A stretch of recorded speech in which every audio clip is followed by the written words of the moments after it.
Russia's President Putin announced a short time ago that Russia has developed an effective vaccine for COVID-19, according to an official announcement from the Russian government.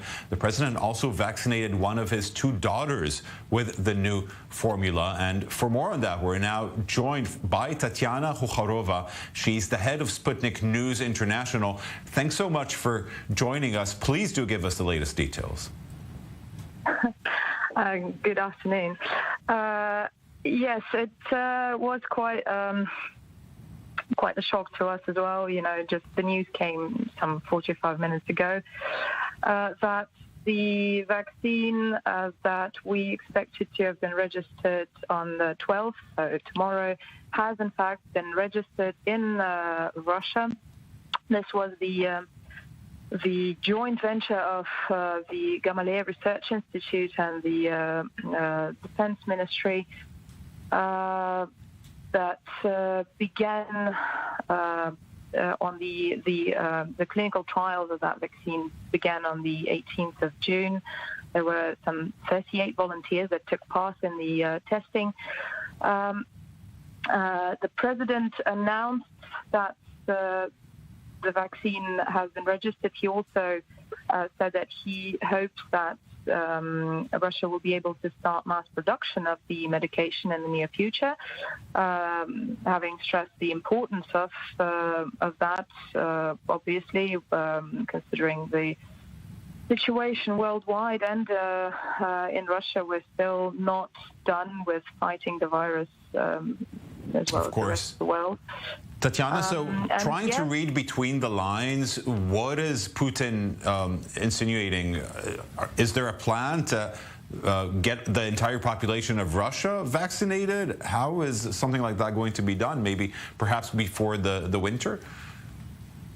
We're hoping, obviously we don't have any dates or any any details of a plan just yet in terms of specific dates of the vaccination, but our health ministry has already spoken on the matter extensively. They have said that they're planning to vaccinate the whole population of the country. As you know, we've had the same situation with testing.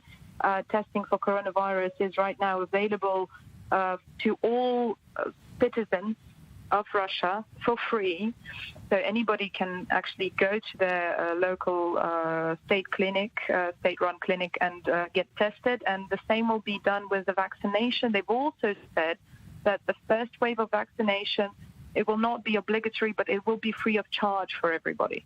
Okay. So we're very hopeful and very optimistic about it, yes. Probably asking people to be a little bit patient and see what the side effects are.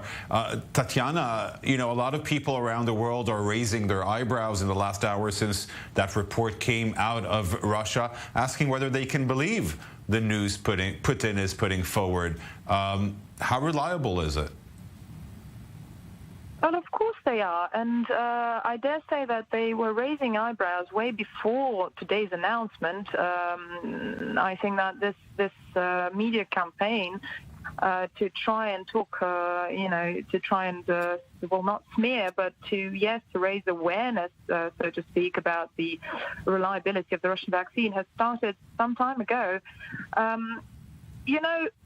think that this is a very bad and very harmful trend in terms of just generally the media, because when something like a pandemic happens, it's not about who registers the vaccine. It's not about it's about that somebody actually doing that extra work and creating something that can be immensely good for the global population. So when that gets politicized that much, it's just not good. Correct. I don't think it matters for anyone where a salvation would come from, but I think people are questioning the sincerity of the announcement and whether there is actually a good vaccine that has been developed and that is reliable. Can you confirm that there is? Well, I'm a journalist just like you. So, according to your knowledge and your connections, I'm sure. I'm not a doctor, and as you very well know, that we don't have a direct line from the Kremlin. I wish I had, but I'd say that if the president trusted the vaccine enough to have vaccinated one of his daughters, that might be all the indication that we need.